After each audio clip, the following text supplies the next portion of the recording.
Hello guys, welcome back to my channel. Today we'll discuss Unit 8 of MEC 205 and especially public-private partnership, that is PPP, in detail. So a PPP is a contract between government body and the private entity with the goal of providing some public benefit either in form of a good or a service. PPP is typically long-term and involves large cooperation on the private side. Key element of the contract is private party must take significant portion of risk because the contractually specified remuneration depends on the performance. In Indian context, the term PPP is used very loosely. According to National Public-Private Partnership Policy 2011, a PPP means an arrangement between the government or government-owned entity on one side and a private sector entity on other for provision of public assets and or public services through investment being made and or management being undertaken by private sector entity for a specified period of time when there is a well defined allocation of risk between the private sector entity and public sector entity, and private sector entity receive performance linked payments that confer to specified, that is benchmarked and predetermined performance standards measurable by the public entity or its representative.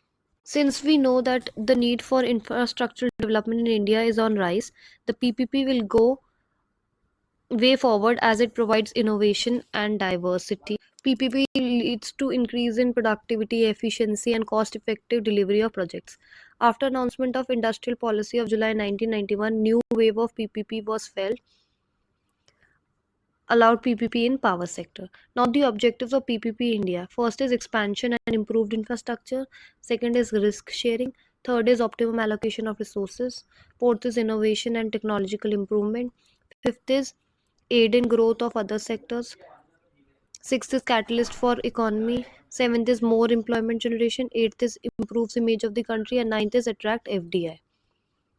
Now we'll discuss example of PPP like Mumbai Metro. First MRTS project in India is being implemented on PPP format. DMRC prepared the master plan for the Mumbai Metro. Private party involved was Reliance Energy Limited. Terminal 3 of Delhi Airport is an example of PPP. Now, the three major types of PPP models followed in India are BOT, build, operate, transfer, EPC, engineer, procure, construct, and HAM, that is hybrid annuity model. So we'll differentiate between them. First, on the basis of risk. In risk, BOT risk is maintained by private sector, EPC by public, and in HAM 60% by private and 40% by public. Similarly, on the basis of finance, in BOT, finance is provided by private sector majorly, in EPC by public, and by HAM 60% by private and 40% by public. Operation and management, in BOT, operation and management is done by private sector, in EPC by public, and by HAM by private sector. Fourth is on the basis of revenue. BOT, it is majorly done by private sector, EPC public sector, and HAM public sector. BOT model used for 2/3 of the total PP projects in India are user fee based. BOT model is widely used in medium to large scale projects, example energy, transportation. Annuity based or BOT model is used in sectors or projects not meant for cost recovery by levying a fee on such sectors such as health and education. Modified design built contracts yield time and cost efficiency, that is cost saving benefit, that is enabling risk sharing and improve quality. Third is performance based management contracts suitable for sectors such as water supply, sanitization, constrained by availability of enough resources to improve efficiency.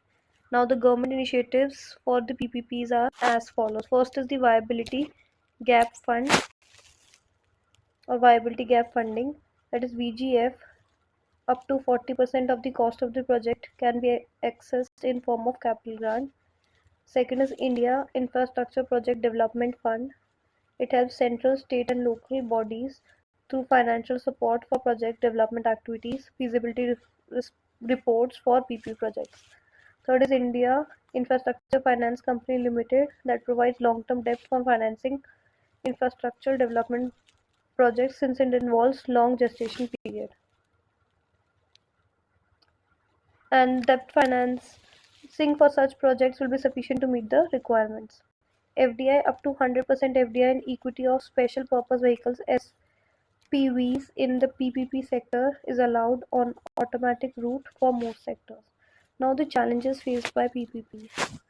PPP projects have stuck in issues such as disputes in existing contracts, non-availability of capital, regulatory hurdles related to land acquisition, lack of congruence between the objectives of two partners, that is government and private sector. In the PPP, the private firm use every opportunity for renegotiating contracts by citing reasons for lower revenue or increase cost, which becomes the norm in India. Firms create a moral hazard problem. And last, frequent renegotiations also result into drain of larger share of public resources. Thank you guys. Do like, share and subscribe my channel and do comment which next topic you want me to prepare videos for you guys. Thank you.